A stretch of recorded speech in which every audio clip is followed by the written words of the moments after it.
other things you could have been doing, and you chose instead to come here, which tells me you're thinking about change. A lot of you know who I am. Some of you don't. Here's something for you to remember. There are no rules here at all. If you want to ask me a question, you go ahead. If you want to have a comment, you go ahead. If you think I'm wrong, you tell me. If you think I'm right, you tell me. I'm the only candidate you will see who's running around this state everywhere, who's been doing this for a year and never uses notes. I never use notes, and you will never see me make rules like you can only ask me X or Y. You will find other candidates who, when they run, they make a very specific town hall, and it's questions that go, you've seen it, not yet, and it gets questions that go through certain people. No, you can ask what you want, you can say what you want. Here, I'm sorry? You're free. And it's free. You're free. Yes, but here's something more important to remember. I will never pander to you, ever. And that will make some of you unhappy and some of you happy. But I'm not going to pander. Here's what I promise you. I will answer every question, and if you don't like the answer, I will apologize for you not liking the answer, but I'm still going to give you an answer you don't like.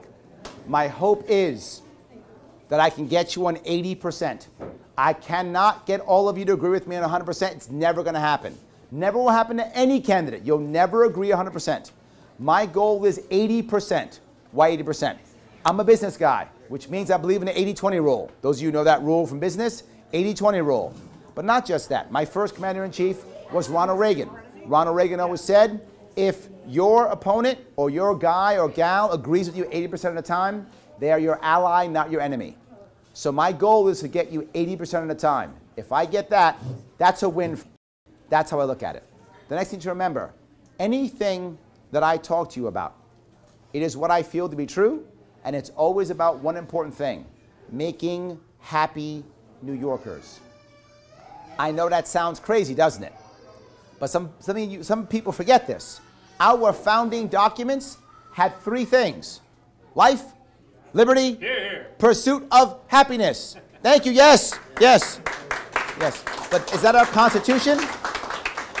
Is that our Constitution? That's our Constitution. Yeah, I think life, liberty, pursuit of happiness actually was in Declaration of Independence, though. I think it was, right? It was in our founding document. I think it was Declaration of Independence. Yes, life, liberty, pursuit of happiness. That's what I care about, pursuit of happiness. But why would I even talk about happiness? Why? Here's the reason why. Again, I'm not a politician. I'm a business guy. Here's what I know. For those of you in business, you know this. If you have happy customers, then those customers come back. Then those customers are happy to pay. Then those customers tell others, and you have a viable business. New York State has been losing population. Over 100,000 people have been losing every single year. We have been going away. How many people here know someone who's left? Yeah. How many of you are thinking about leaving? Yeah. And that's every single room I go to constantly. We've lost over 100,000 people every year for the past 8 years. We've lost over 1 million people in the last 8 years. Since His Majesty has taken the throne, we have lost 1 million people. That is horrible. If I was a CEO and I lost 1 million customers in 8 years, what a bad, bad CEO I am. Does that make sense? I want happy New Yorkers. Why? Because happy New Yorkers means you stay. That's not rocket science. That's common sense. If you're happy where you are, you stay. You build your family here. You build your business here. You actually keep your kids here. And more importantly, you retire here. We have a massive problem here you may or may not know. We have people who are retiring and on a pension, and they leave. So the pension that we're all paying for now is not being spent in our state. It's being spent in Florida, North Carolina, South Carolina, Tennessee, Arizona. That's where it's being spent.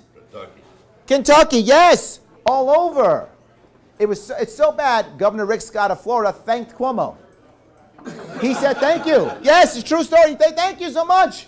You're writing checks for pensions, and happy New Yorkers are right here spending it in my town. In my perfect world, we have a New York State to where people want to stay here. They get educated here. They get jobs here. They work here. They get a pension. And when they retire with their pension, here's my perfect world. They stay in their town and start a small business. That would be amazing. Imagine if that was the norm in this state. We would have an amazing, resilient, powerful state that would make people embarrassed and ashamed that they're not like us, and we start drawing them right back in. That's what we start doing. That's what I want to happen. And let me tell you the plan that the Democrats have for this. Done. Now let me tell you the plan the Republicans have for this. Done. There is no plan. They have nothing.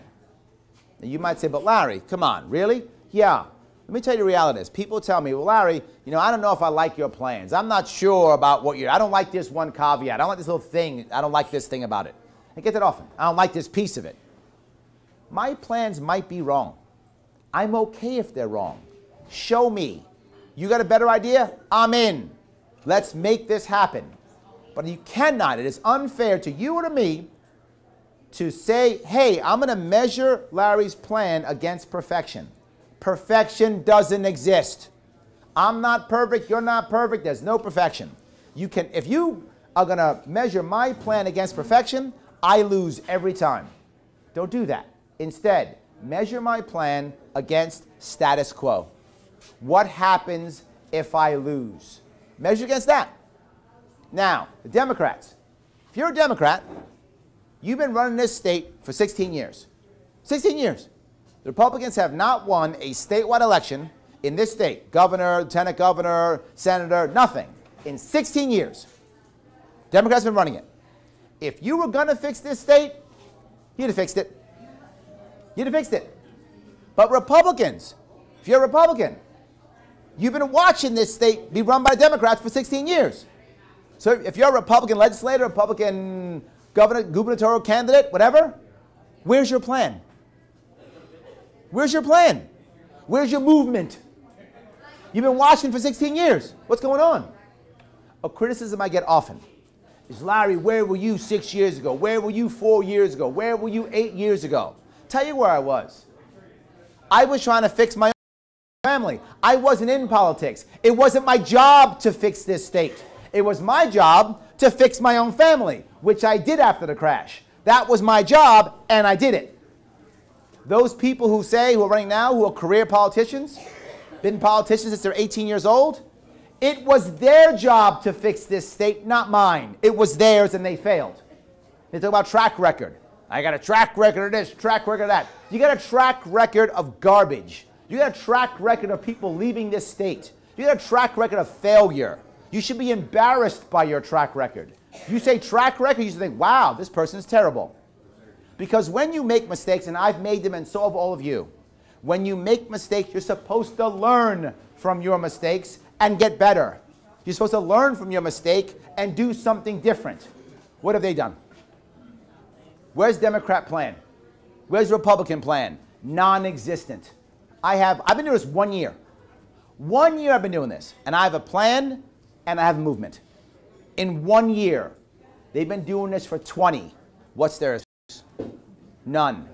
And I would ask you something, as a Democrat or Republican, why would you reward that bad behavior? Why would you reward that bad behavior? Now, if you're a Republican in this room, the Republican candidate has said he's going to lower property tax 30%. Hear that one?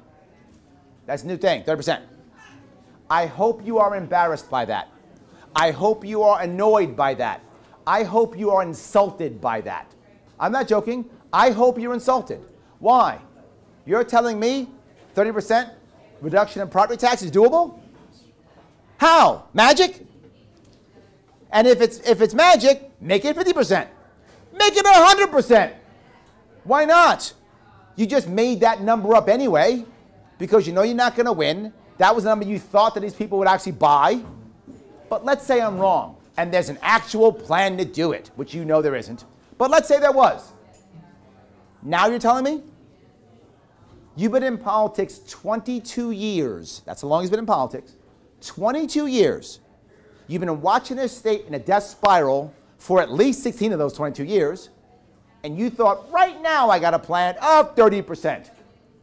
Why didn't that plan come out last year? 3 years ago? 5 years ago? Anytime. I'll spin it back on him. Where was he?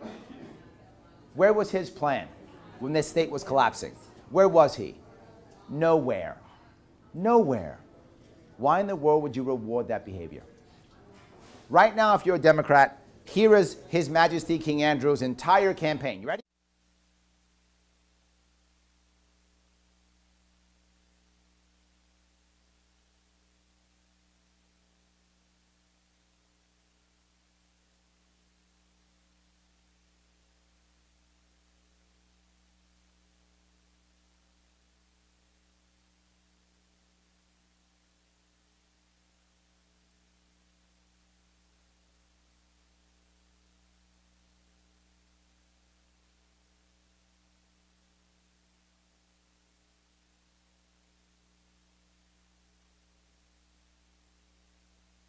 How does that help anybody in this room?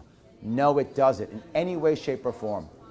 If you give me a problem that we have in this state, I will give you an idea or a concept on how to fix it. And if I'm wrong, you can help me. I had a teacher come to me once when I was, I forgot where I was actually. I think I was outside of Albany.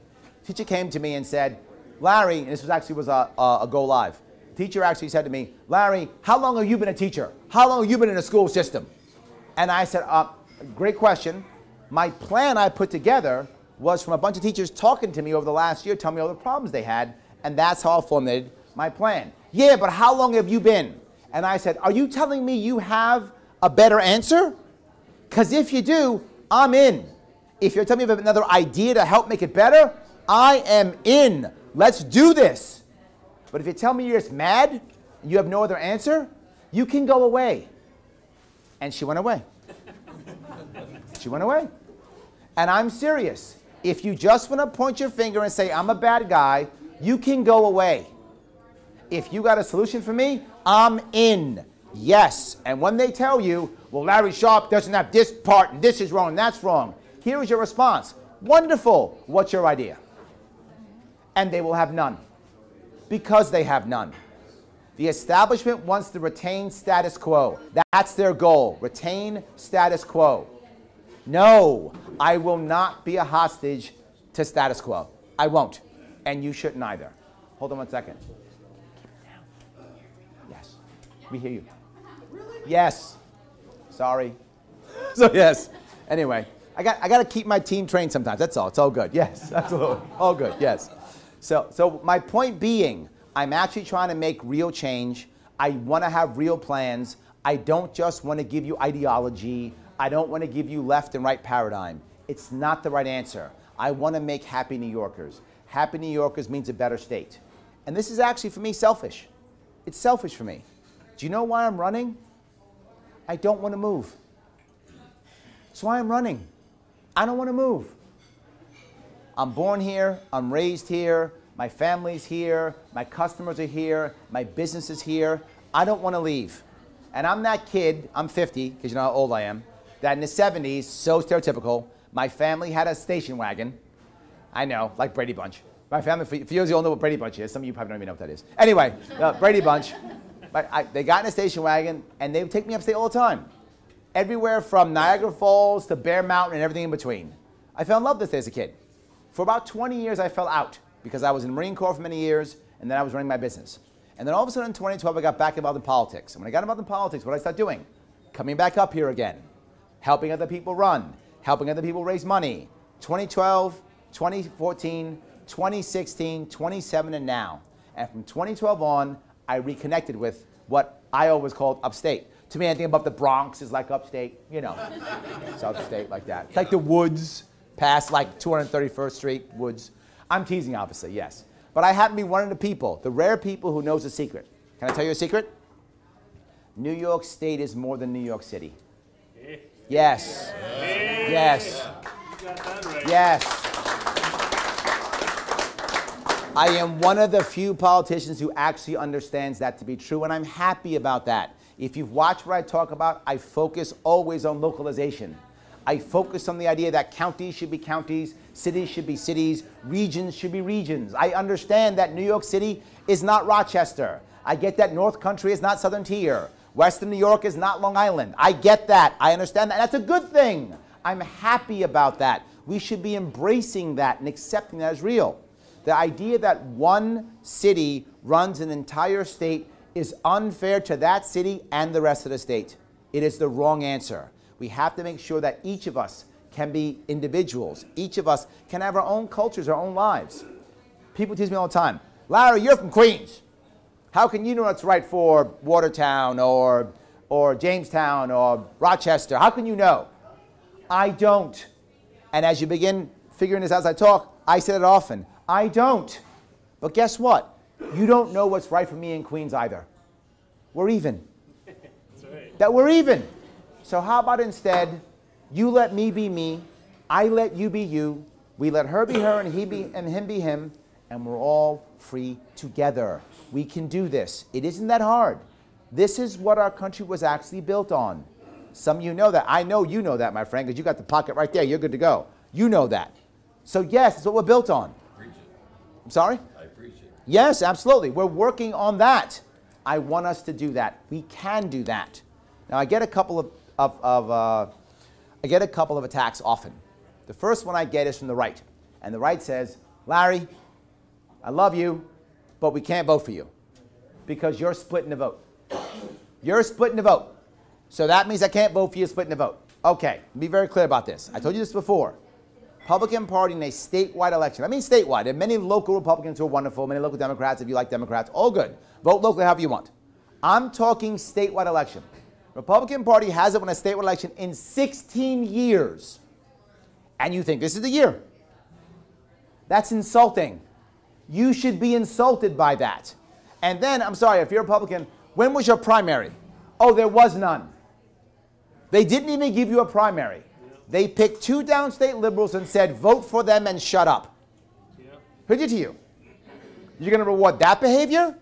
No. You reward that, shame on you. Not them. You reward that, shame on you. Why would you reward that behavior? They said, there they are, vote, shut up. That's what they said. Then they go out of their way at this point to say, he can win. You remember Astorino? Those of you who remember Astorino? Astorino actually had fire in his belly. Astorino actually raised 3 times as much as this guy. And this guy's going to win?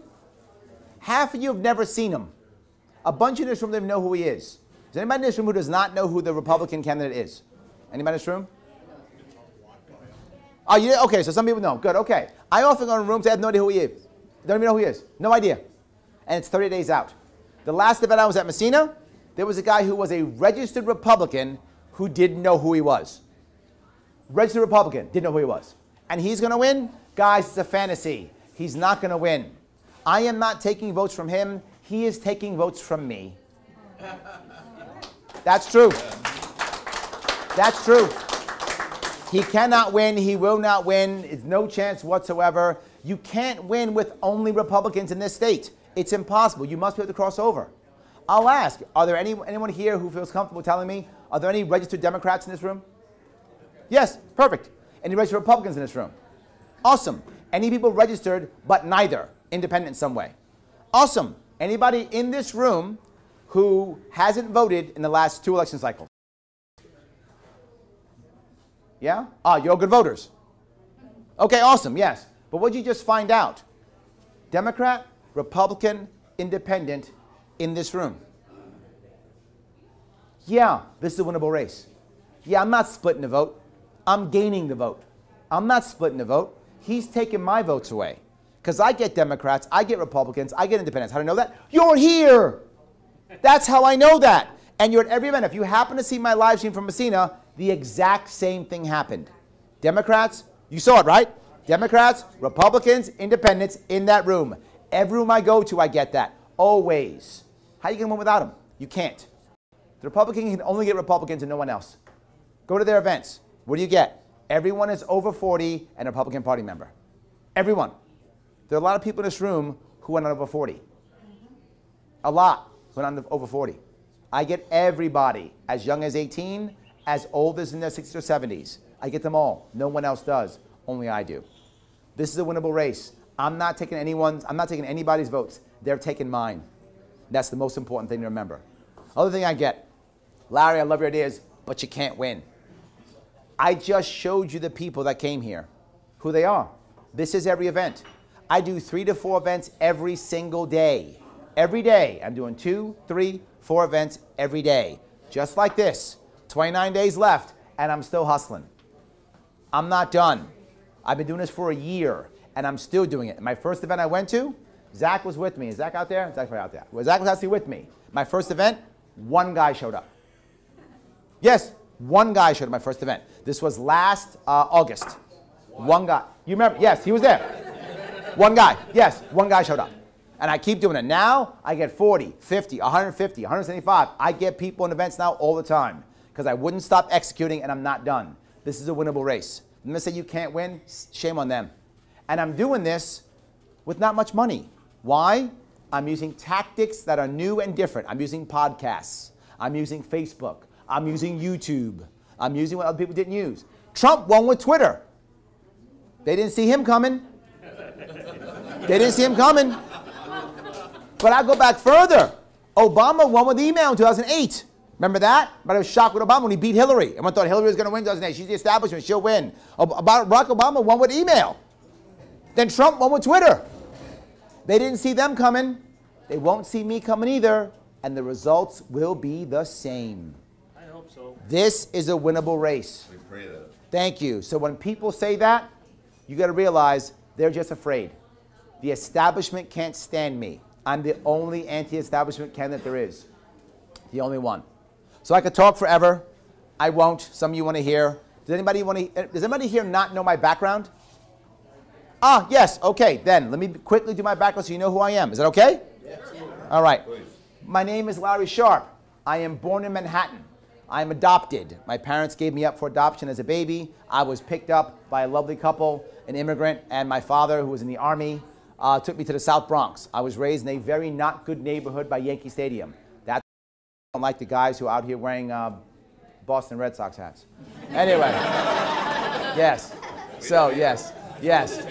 So I am a Yankee fan, absolutely. So yes. So I was born and raised outside of the Bronx. My father was a corrections officer at Rikers Island, and my mother was a waitress and worked in a bank. Neither were educated. My mother didn't even have a high school diploma. We worked our way out. We worked our way out of the South Bronx, and we moved out to Suffolk County. That's where I went as a teenager, and I graduated high school out there. In Suffolk County, when I was out there, my father passed away. My dad died when I was 12. And when he passed away, it was very hard for me and my mom, as it would be, if you know anyone who's lost a parent when they're young, very hard for us. I couldn't wait to get out. I couldn't wait to leave. At 17, I'd go off to join the Army because my father was in the Army. So I was going to follow my father and join the Army. So I go off to the recruiting station. 4 recruiting, all in the same place. 4 recruiters in the same place. I passed the Navy. I passed the Air Force. I go into the Army. Go into the Army again. I say, hey, ready to join the Army. Guy says, oh my God, yes, we're going to make you a general in 6 weeks. You're going to be traveling the world and meeting beautiful women, and you're going to be, going to get a master's degree in a month. It's going to be amazing. I'm going to give you $1 million. I'm like, wow, it's great. Oh my God. So I'm walking outside. I've got my Army stuff, and waiting outside is the Marine Corps recruiter. Marine Corps recruiter is like this. Yes, well, yep. He says, hey, son, you got a second? I said, sure. He goes, have a seat. So I come on in and I sit down. He said, that Army guy, he promised you a lot, didn't he? I said, yeah, I'm going to be a general in like a week. It's going to be great, right? Yeah. Say again? World's greatest fertilizer. That is correct. I was buying. I was buying. He's good at what he was good. So then the Marine Corps recruiter goes, yeah, you know what we call that? We call that the solar plan. Everything under the sun. He said, you know what I'm going to promise you? I said, what? He said, 4 hard years. Are you ready? I said, yes. And I signed up. That's how I joined the Marine Corps. Now, then I didn't know why I did it. I just did it. But when I look back at that time, I know why I did it. I was desperately searching for positive male role models I didn't have. And the Marine Corps gave me many of them. So the military is not for everybody. If you don't want to join, you shouldn't join. It's not for everybody. For me, I think it saved my life. Without the Marine Corps, I would have been a punk. Because I was a punk at 17 before I joined. I would have been a punk. The Marine Corps helped me out tremendously. I think it saved my life. I'm very happy I joined. I wear my pin to this day. I still wear it. So yes, I'm a very proud Marine. That was over 30 years ago. So that's how I joined the Marine Corps. When I got out of the Marine Corps, I had a problem. My mom was in trouble. My mom could not handle what was happening with me leaving or my father's death. And she was initially addicted to legal drugs and then eventually illegal drugs. And she was convicted, and she's a convicted felon, victim of a drug war. My mom was an addict. So when I came back, I pulled out of prison. And when I pulled out of prison, I used my savings to try to help her out. I tried to get her up with a place to stay and a car, and I realized, why was it hard if you're a felon to get your life back in order? It's hard, it's difficult, and she struggled. And she struggled to get a job, and when she got a job, she was a hostage to that job because there may not be another job out there, she could do whatever. I hated that. I hated my mom being a hostage. So I said, I'm gonna do something about it. What am I gonna do? We're starting our own business. We're starting our own business. So we started a business, we bought some trucks, and we started a trucking business. That's what we did. So I became a trucker for a couple of years. I made sure my mom was the boss, because if my mom's the boss, she can't get fired. So I didn't even own the business. My mom owned it along with my step-pop, who she got remarried. So my mom and step-pop ran the business, ran a trucking business for about 2 years. Then I left, it was up and running. They owned it, I walked away, and they ran it. My mom ran that business until she retired. And when she retired, guess what she did? She left New York. She went to South Carolina. She left New York and went to South Carolina, and I missed my mom tremendously. She moved 700 miles away. I was not happy about that. I was not happy about that. I was not happy I couldn't have my mom anymore. New York State literally tore my family apart. They didn't like that. And I had 2 kids, 1 kid at the time. I had 1 kid at a time. I had my daughter at the time. And my daughter couldn't spend time with her grandma because grandma couldn't afford to stay in the state. Horrible. But anyway, that's what happened. So what did I do? I went on my own. I had some other jobs. I started a business. That business failed. I sold it off. I had some more jobs. Then I have the business that I have now. I'm a trainer, a consultant, a teacher. That's what I'm doing. I've been doing it for 14 years. I have big clients like Estee Lauder and Models, and I have small clients like small law firms and IT shops. I teach at John Jay and Baruch College, and I have taught at the graduate level as a guest instructor at the graduate level of Yale and Columbia. And I've been an officer in a public company for a short period of time twice. So that's what I do for a living. I don't do that now. What I do now is this. I've been doing this for a year. Now, something to remember. The other 2 guys who are running, they are public figures. What does that mean? They're getting public money, your money, as a salary to run for office. I don't get that. I don't have a salary at all because I don't have a job. I'm a business owner. And you business owners know you don't get a salary. If you don't hustle for your money, you don't get paid. I don't get paid. What does that mean? I lost over 50% of my income last year doing this. I will lose over 75% of my income this year doing this. I have a wife who does not work, 2 kids. I live in New York City. You can imagine my bills. Don't feel sorry for me. I don't want you to feel sorry for me. I want you to know I knew what I was doing when I got myself into this. What I want you to know is I'm serious. Get that. I'm serious. That's what we need. Thank you. I wouldn't be playing around doing this, sacrificing my life and my family, my business, if I wasn't serious. I don't want to move. I was one of those people. I was literally in North Carolina looking at property. Why? To do what I do, I require a big city to be in my area, or I can't make enough money. I require a big city. What was my big city? Charlotte. That's what I was looking at. I was moving to North Carolina, thinking about it. And when I went down there, I realized how amazing it was. You know what it did? It made me angry. Why is it so good, and why is my state not so good? I didn't like that. So I do what I always do. I'm going to do something about it.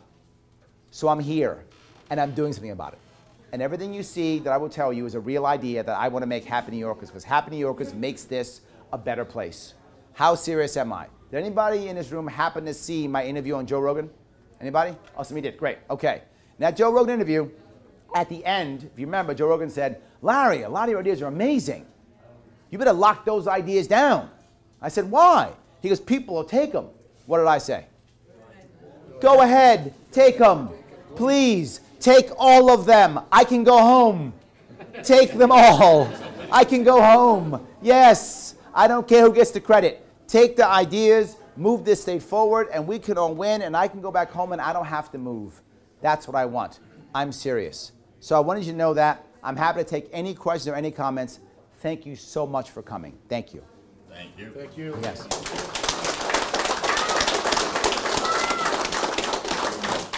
So I'm happy to take any question or comment or any issue you want to speak about. I blew you all away. There are no, go ahead. Yes, please. Please, go ahead. I guess I heard you have some views on regulated childcare. Yes. Childcare. What are your views on childcare? Yeah, there's many ways of dealing with child care. Child care is a big problem. It affects many people in many different ways. It affects people who want public assistance, getting off. It affects people who've lost their job. It affects moms who want to work. It affects many people who are doing different types of things. It's really an issue. The problem is, right now, healthcare is heavily regulated. Now, some of you are old enough to remember a time when many churches had childcare. It's very common. I want to kind of bring that back in a way. So let me ask you a question. You obviously have a child, right? Awesome. Do you ever take your child to a park? Good. Okay. If you're taking your child to the park and I said, do me a favor, take my 8-year-old with you to the park, right? Well, her too. We can take them all. I love it. Let's take all of them, right? And I would do that. Yes. And you would take my daughter to the park. You agreed? I agreed. Life is good. We go off to the park. Does she require a license for that? Yes. No, she doesn't. Not to take our kids to a park, she doesn't. Unless the park itself requires a license, obviously. But she doesn't. She does not. To take her child and my child to the park, as long as both of us agree, there's no license required. Why can't we change that instead of it being her and me? Now it's me and a nonprofit. Now it's me and an American Legion. Now it's me and a local church. Now it's me and a VFW. Now it's me and a chamber. Now it's me and a insert nonprofit. All I'm saying is, nonprofit, take my daughter to your park, which is your garden, your yard. This is called, not child care, child garden. Totally different. What does that mean? The nonprofit can now charge whatever it wants. You could charge me if we agreed to it or not. Do it for free if you wanted to. You can say, yeah, you know what, I want to get her some ice cream. Give me $5, Larry. Okay, $5. We could do that if we want to. Well, so could a local church. A church could say, I'll take your kids this entire week, and here's my fee. Show up on Sunday. Not just that, we got bingo night on Thursday, and someone's got to call the numbers. Come call the numbers. That can be your fee. To VFW. VFW and American Legions are struggling. You know what? Show up when we do our barbecue on Saturday. Show up. That's your fee for me taking care of your kid. That's how it used to be. It can do that again. Does that take away licensed childcare? Of course not. Still exists. If you don't trust that nonprofit, if you don't trust that VFW, if you don't trust that church, don't drop your kids off. Don't do it. Drop it off if you want to. It's an option for you if you want to do so. They might say, here's your fee. You do it this week. Next week you do it. Next week you do it. That could be your fee also. 1 week of watching the kids. It could be that too. Whatever you decide, you can decide on your own. It's a choice for you to take. Larry, I want regulation. Go to regulated childcare. No worries. That's not going away. This is a secondary option for you as a parent. You can do it if you want to. But Larry, I want background checks. Then tell the church to do background checks. It's fine. Larry, I want XYZ. Tell the VFW to do XYZ. If they do it, drop your kid off. If they don't drop your kid off. It really isn't crazy. You can simply add this as a way of making things happen. But it's a second idea. I know it sounds crazy, right? But what happened? No extra taxes. You notice that? Localizations. You notice that? What I talk about all the time? Wonderful idea. Yes. Oh my God. Isn't that amazing? Yes. But also facilitating the use of nonprofits who actually want to help. That's why they become nonprofits. That's the reason why they become nonprofits. Yeah, but also communities being communities. Thank you, my friend. Yes, that's what I would like. Yes, I'd like you to be part of your own community. This would help you become part of your community. That'd be amazing. Let's do that. Yes, my friend, exactly right. But another idea. How about we add on top of that the idea of a charitable choice credit? This concept is being done already in Arizona. The idea is you can take up to $250 of your dollars that are going to the taxpayer anyway, taxman anyway. Taxman's going, right? He's getting your money. You can choose to take $250 of that money that's going away anyway and instead give it to any nonprofit in New York State. If you choose to do it in your own county, it doubles to $500. You can put $500 into your own county. You choose. That's your option. You don't have to do it. If you like where your government money is going, send it to Albany. Life is good. Go. You don't like it? Take $500 and put it wherever you want in your county. Wherever you want. It's not money you're getting anyway. You're losing it anyway. What does that mean? You have a child care issue? Or maybe you have an elderly care issue. Maybe you have a special needs care issue. Insert thing here. You've got a problem in your county that's not, the government is not doing its job well. Whatever that is. Okay. Instead, now someone could, this guy, he's smart and savvy. You're smart and savvy, right? He's smart and savvy. He wants to start a child care company to make sure it works. He'll follow all the rules and regulations because he's going to do that. It's good. But he needs money. So he petitions you guys.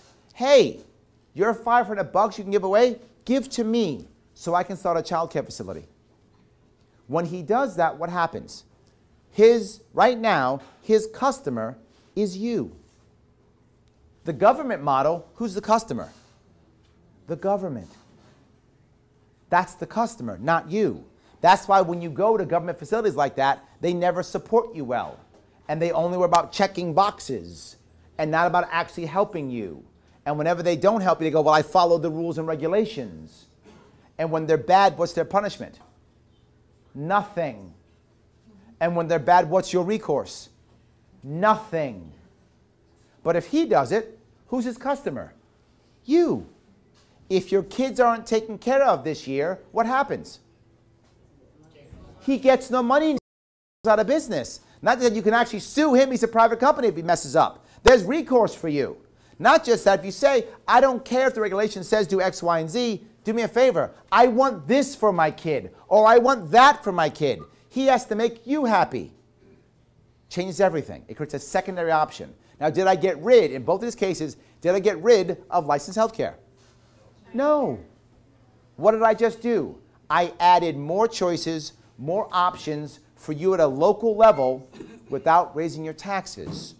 Two different ideas. Pick the one that works for you. Did I answer your question? Awesome. Thank you. Any other question or comment? Go ahead, please. Larry, I have a question from somebody that wasn't able to make it tonight. Sure, go ahead. I'm just going to read it. Read it. Are you aware of how big the dairy industry is to Yep. the state? Yep. We are the third largest milk-producing state in the country, and Yep. every dollar a dairy farmer makes turns into $5 for the local economy. In what way will you support farmers, Yep. and are you in support of a managed milk supply to meet a profitable demand so that farmers can obtain a price above the cost of production? Two parts to that Larry, question. Before you begin on that, though, Go ahead. please. What he didn't tell you was, I grew up on a farm. In 1972, there were 1,200 farmers in New York State, Franklin County. Now there's only 200, if that. Yep. Yes? I know. No, I get it. I get it. Let me tell you two pieces of that. The second part, no, not about managed. I do not want dairy farmers to be price takers. I want them to be price makers. There you go. So no to the second part. The first part, what will I do to make that happen? I can't just say that. I have to have a way of making that happen. And let me tell you how you do that. There are several ways of helping farmers in general, and then some specific to dairy farmers. Now, here in general, the number one overall concept of small farmers is small farmers aren't dealt with like small businesses. They should be treated like small businesses in every way, shape, or form because they are, which means lower insurance costs, like a small business, not like an industrial farm. Lower, lower, I just lost my train of thought. I'm sorry, lower insurance, lowest workers' comp, thank you. Lower workers' comp, because you're not industrial, you're a small business, right? On top of that. But more importantly, small business loans, right? Farmers can't get loans. Small business loans. And the ability to set up an actual shop on your actual farm. So now you're a dairy farmer. Why can't we, as a small dairy farmer, create craft cheese, craft ice cream, craft yogurt, deregulate that, and uncouple them from the federal government? How do we do that? Wyoming has a law already. Everything I'm telling you, by the way, is already researched, right? It's like I'm making these things up. They're all things that are already working or based upon something already, right? Wyoming has a law right now that says if you sell only within Wyoming and not outside out of the state, if you do that, then you are immune from all federal regulatory bodies. Why can't you do it with dairy industry? If you're a small dairy, why not? What will that do? It will by default create a craft industry. How do I know that? We're doing it with beer already. It's happening in the state with beer. You can see it everywhere. Let's copy that model for dairy farmers. You're a big dairy farmer? I don't care, you'll be fine. You're a small dairy farmer? You're in trouble. You're in trouble. You're hoping the Chinese all of a sudden love our cheese so you can get a high price. That's your business model? I'm a business guy. I'm not investing in that model. That's a bad business model. But you're telling me you got a craft industry that can make money with a huge upside? I'm in. You're telling me you're going to copy what the beer industry is doing in this state? I'm in. Yes. That's our goal. Make it to where we openly support the idea of dairy farmers creating a craft industry. That will help because by default, as people are making craft industries, that will mean there'll be less milk being produced in New York State as milk. That's a good thing because that will raise prices. So those who become craft, rock and rolling, will help those who are not craft. Does that make sense, everybody? That's how you help dairy farmers, by making that happen. But something else for farmers in general. I'm a big fan, and some of you may be unhappy, I'm a big fan of regulating hemp and cannabis like onions. And I mean that openly, like onions. Only difference is 18 years or older to purchase. So you're a farmer, and you don't want to, farm X or Y or Z, and you think hemp is good for you, same concept. If I'm treating you like a small business, now we've got craft hemp products. We've got hempcrete, hemp plastic, hemp rope, hemp cloth. You got cannabis products for sleep, for chronic pain, for cancer, whatever. You got everything, craft products, craft products, craft products. That's what rocks and rolls in New York State. Why aren't we copying that model? It's already happening. That will do several things. One, it'll actually make a lot of small farmers all of a sudden profitable. Two, it'll make sure people who want to invest will invest in these. How do I know? It's already happening in the beer industry. You see it. You have people who are stepping up and investing in these breweries without government having to step in at all, with no strings attached. I want farmers to be farmers. I'm not a farmer. I don't know whether your farm should do yogurt or ice cream or hemp or cannabis. I don't know. You probably do. How about I let you figure that out on your own? How about I let you pursue your happiness the way you want to pursue your happiness? Amen. Yes. So go ahead and do that. Yes. That's what I'm talking about. I want to support you growing. Now I'll go further with hemp and cannabis real fast. Well, there we go. Someone doesn't like what I said. Sorry. So I'll go on with hemp and cannabis since I'm already there. The reason why I say onions is several reasons. One, of course, first for farmers. That's the number one thing. If we heavily regulate or heavily tax, here's what I promise you. Big business wins, small business loses. Guaranteed. How do I know this? Already happening in California, Washington, and Colorado, already happening. Low regulation, low taxation. Why low taxation? No black market. I don't want a black market. I do not want a black market. Legally, you can get medical marijuana in New York State, but it's almost impossible. It's almost impossible. Regulate it like onions, that will change everything. Now, but Larry, I have chronic pain, and I don't have that much money. Great, grow your medicine in your backyard. I said onions. You can grow onions in your backyard, can't you? Then grow your medicine in your backyard. I'm okay with that. I am not about being righteous. Righteousness is very low on my priority. My high priority is happy New Yorkers. And I've had people more than once come to me when I'm at a fair or something and say, Larry, I really hope you're able to make marijuana legal. And I say, why? And they say, because I have chronic pain. And I have to smoke some marijuana at night so I can go to sleep. And I have my son go buy it for me. I'm afraid he's going to go to jail. Why in the world is that a thing in our state? Why does that exist? Or I got to go to opioids. And we all know our crisis we have now with opioids. We know how drugs are devastating this state and the entire nation. And we're going to encourage opioid use? What is wrong with us? Why would we do that? It's a bad idea. So that's how I want to help farmers out. Did I answer your question? Is that a yes or a no? Did I answer that person's question? I think so. You think so? Okay, yes, good. Go ahead. Yes, I just wanted to add that I've read about certain places where people have acquired the medical marijuana card and then had their gun rights taken. That is correct, yes. Absolutely, yes. You look, I don't know what you thought about that. let me touch Second Amendment if I could. May I? Is that okay? Yeah. Okay, let me touch Second Amendment if I can. All right. Oh, wow, that was a yeah. Okay, good. We're good. I'm in the right place, obviously, yes. To be forward with you, I am the only candidate who is supporting the Second Amendment. The only one. No one else does. No one else does. The Democrats are openly anti-Second Amendment. I mean openly. Can't stand it. It's an option, a choice. They call it the second suggestion. They are not concerned at all. And the Republicans are apathetic, don't care at all. In case you didn't notice, do you know we just banned bump stocks? It was unanimous. I'll say it again. We just banned bump stocks. It was unanimous. Where was the Republican Party? Where was the Republican Party? Nowhere. Yet every single pro-2A group is against me. Every one of them is openly hostile. They literally write hit pieces on me on how bad I am. They literally write hit pieces on how bad I am. They are openly against me. Not all of them. Which one doesn't?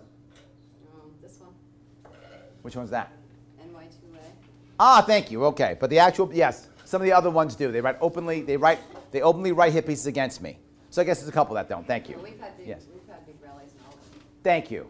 So why do I say that? Because the establishment doesn't care about the Second Amendment. The establishment cares about the establishment. That's what it cares about. So I'm the only one saying I actually want to defend the Second Amendment. Here's the attacks they put on me. They say, Larry, how in the world can you care about the Second Amendment? You don't own a firearm. I live in New York City. It would be stupid for me to own a firearm.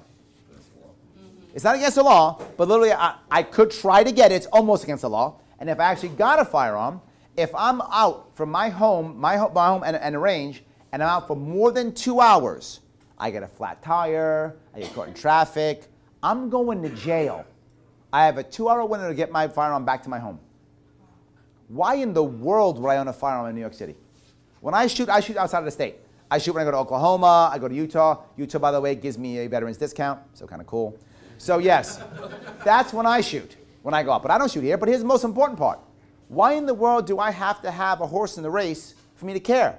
I'm not a farmer, but I have a plan for farmers. I have to be a farmer to care? Shame on you for thinking that. But I have a heart. Thank you. I know what's right. I know what's right. And we have 10 amendments that tell us our rights called the Bill of Rights. And they all matter, including the Second Amendment. All of them do. The first one's the most important. Without that, we got nothing. The first one's freedom of religion, freedom of speech, freedom of association, right? Freedom of press, freedom to address issues. Without that, we don't have a society. That's number one of all of them. And what's the second one? Protects the first. Thank you, my friend. Yes, it does. Yes, it does. That's why it's number two. And I know that to be right, whether I own a firearm or not. Doesn't matter. I'm the one who says, no matter what, I support the Second Amendment, and the word you never hear is, but. Everyone else says that. Well, I support the Second Amendment, but you don't have to have weapons except to shoot a deer. What? What? That's what people say all the time. I support but, or common sense gun control. What common sense gun control means is, how far can I push it today? Because tomorrow I'm pushing further. That's what that means. But to be forward with you on this, it's very important to understand something. Many people who are not pro-2A, they don't actually understand the SAFE Act or what it even means. They don't get it. A lot of it's ignorance. So I'm not mad. I'm the one guy who's able to actually cross this and cover this and get people to understand. Here's why I fight in the SAFE Act so much. The SAFE Act can be repealed. You'll hear people lie and say, Larry says he's going to repeal the SAFE Act. He can't, he's governor. I've never said that ever. What I said is, I will make sure it is repealed by 2020. That's what I said. I'm a governor, I can't repeal. I can get it to be repealed by 2020. Here's how. 2019, the first thing I do is I actually say I'm going to pardon all the people who are victims of the SAFE Act. If you have been a victim of the SAFE Act, I will pardon you.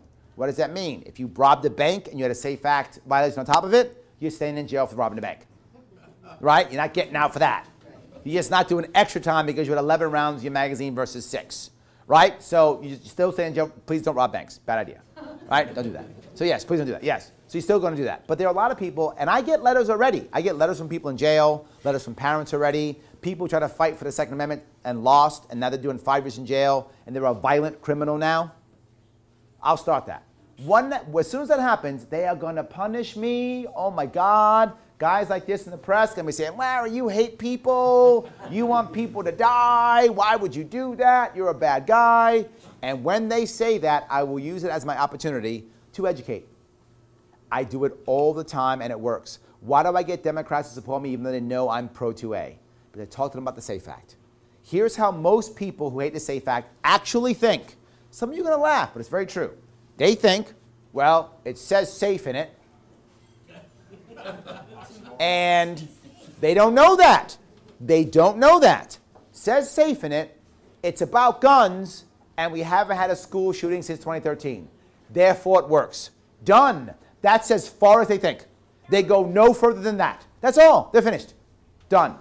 When I say things like, great, thank you, I'm glad you said that, did you know that it literally made millions of New Yorkers criminals overnight? Did you know that? Yep. They go, no, what do you mean? No, it stopped like people running machine guns or something, right? They don't know. I actually had someone say, I thought it banned machine guns. Someone actually told me that. I thought it banned machine guns.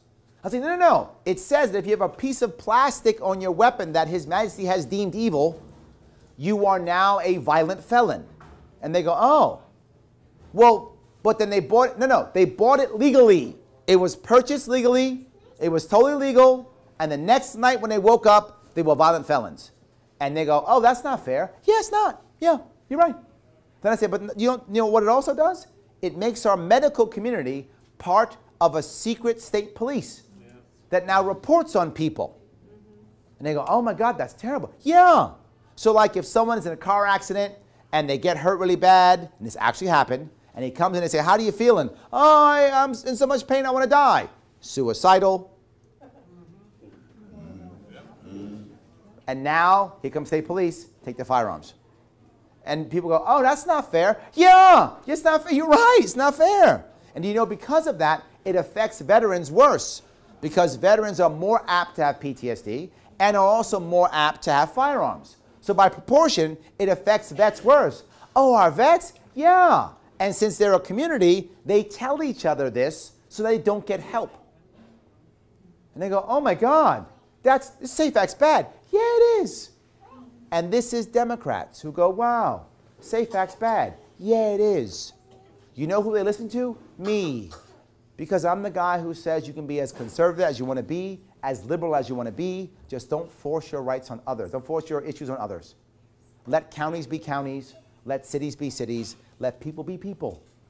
And they hear me, and that's how it will turn. So that year, one second, that year of me talking will turn a lot of people. But not just that. I need you too. I can't win this thing without you, but once I win, the war doesn't end. The war begins. I am a Marine. I don't mind being first in. I'm fine going in and breaking a hole in the front line. I will. But if you don't follow me through, I'm not going to survive on the other end. So when I'm out there and the press is beating me up, when I'm out there educating everybody about 2A, you have to be calling your assembly. You must be calling your assembly, saying, why do we still have the Safe Act when Governor Sharpe has made it useless? He's pardoning everybody. So the second thing I do is I tell all law enforcement, it is your lowest priority. Lowest priority enforcement. And the funny part is, as governor, I don't control all police forces. But it doesn't matter. They will use it as an excuse to not enforce, which is what I want. Which means that the first year, you will see the Safe Act become virtually useless. Then next year, when I actually, in 2020, say, let's repeal it, we can repeal it. And by the way, I'll have the Senate by then. Why? Because the Senate is about 50-50. You guys may know that, 50-50, right? Yeah, give or take, 50-50. All I need is 5 or 6 libertarians in the Senate and with a swing vote. We control the Senate. How do I get that? Very simple. Once I win, I'm going to have a bunch of people who have no power, who are angry, and Democrats, Republicans, who are liberty-leaning anyway, go, Larry, I always loved you. You knew that, right? Of course you did. Of course you did. Change parties, they become libertarians, I run the Senate, life is fine. But the assembly is tougher. I need your help for that. This is how we actually repeal the Safe Act. That's how it gets done. And if you think a part of my plan is wrong or bad, awesome. Help me. I'm okay with it. Tell me. Let's fix it. But please don't listen to that garbage they will tell you. We can't do it because we don't run the assembly. It's impossible. Or we'll tweak it or whatever. We have a secret state police now. I'm not okay with that. And the next step is red flag laws. You know what those are, right? Yeah. That makes teachers part of a secret state police. That's coming next. And you're telling me you're going to run on your track record or were you fighting? I'll go back to the thing I said earlier. People tease me and they bother me. Go, Larry, where were you in 2013? That wasn't my job in 2013. I was repairing my business from a crash in 2009. That's what I was doing. I was rebuilding my business and my family. That was my job, and I did that job. That was your job, establishment, to make sure we didn't have the SAFE Act in the first place, and you failed. I'm here now to fix your problem. That's what I'm here for. Again, 1 year, I have a plan. Where's their plan? Nothing. Their plan is surrender. Their plan is surrender. I'm not going to surrender. Not who I am. I'm here to fight. Go ahead. Yes. Okay, I have two issues up. Go ahead. I'm really involved in. One of them is 2A and the SAFE Act. Okay. And I do know that Scope has lost tons of members over the last week. Yep. Because they insist they've actually kicked them out of the groups and everything because they said they were voting for you. Yep. The establishment can't stand me. It's true. By the way, that's a but badge of honor for me. You It's know, fine. these are people that I deal with on a daily basis all over New York State. Yep. And, you know, we stick up for it. I do when Obama went to sign his. What's your question, though? I was telling you about the Scope thing. Oh, okay. The other issue that I'm fully involved in is the energy issue in New York State. Okay, so let me make sure I'm done with SAFE Act before I go there. So make sure I get there. Who asked me that question about it? Who asked that question? Was that you who asked? No, you. Obviously, you did. Yeah. Did I answer your question or no? Really. Oh, then tell me. Because of the cannabis issue, I believe that a lot of people thank you. seeking it out. Yes. Because they're scared of losing their firearms privileges. Correct, yes. And there are two issues there. There's a federal issue there and there's a state issue there, right? The federal issue I actually can't stop. Right. I can't deal with that. But here's what we can do. The state issue, I can make it to where no one cares. If I make it to where no one cares and they don't have to report, they don't have to report. And that's the goal. I don't want to make it mandatory for us to report. That's the issue. And I can make that not mandatory. What does the federal government do when we don't comply? It punishes us. How? By not giving us money. That's what it does. But if we can find ways of raising enough money, we don't care if the federal government doesn't give us money. My education plan does exactly that. Many plans do exactly that. It's a big clash between the farmers that you're wanting to help by allowing them to grow hemp or cannabis. Yes, absolutely. People that are proponents of the Second Amendment, and that, you know, you have to bridge that. I get it, and let me finish my point. What I'm saying, you're totally correct. I'm saying we make it so where statewide we don't care and don't have to report. That's number one. That'll make it harder for the federal government to put you in the system. Does that make sense? Make it harder. Number one, I'm not going to have anybody actually seize firearms anyway. So you will keep them, you won't lose them, because it will still take state resources to seize the firearms. I will not do that. That's super awesome. Yes, I will not do that. So state resources will not be used to seize firearms anyway. So will it hurt you in perhaps purchasing new ones? Yes, it might. You're right. But here's what I promise you. Buy your stuff first, then get your cannabis products. I know, it's not perfect. No, this is not a perfect system. You're right. I can't affect the federal government. However, California's already gone pro-cannabis. New York State will go pro-cannabis. When the other big states go, the federal government will collapse and just go pro-cannabis. When we stop reporting, they won't. When we don't comply, they will stop. That's how it works. I'm not going to wait and stay hostage to the federal government. I'm just not. I'm not a hostage guy. I always fight my jailer. It's just what I do. So yes, you're right. It's tough. They'll get no help from me. Buy your stuff first, and you'll be okay. Did I answer your question at least? I know it wasn't perfect. No, it's great. I know some people that could really use the benefits of it, but they're 100%. scared to use it or to lose their. I totally get it. And here's what I promise you. No state resource will be used to seize the firearms. No one's knocking on the door. Now, to be forward, if they go through the actual background check, they may not get another gun. Right. That's possible. They'll have to buy what they want before they start. Until things change. And then once it stops the federal government, which it will, this is no more than 5 or 10 years. 5 or 10 years, the federal government's going to be pro-cannabis anyway. It's going to happen. There's no way around it. The other states are just going slowly but surely. It's happening. The energy, the oil products. Well, yes, it will happen too. Yes, for hemp too. Yes, it'll all happen. So great. Did I answer your question? Yes, now you did. Awesome. So now you had a question on energy. Go ahead.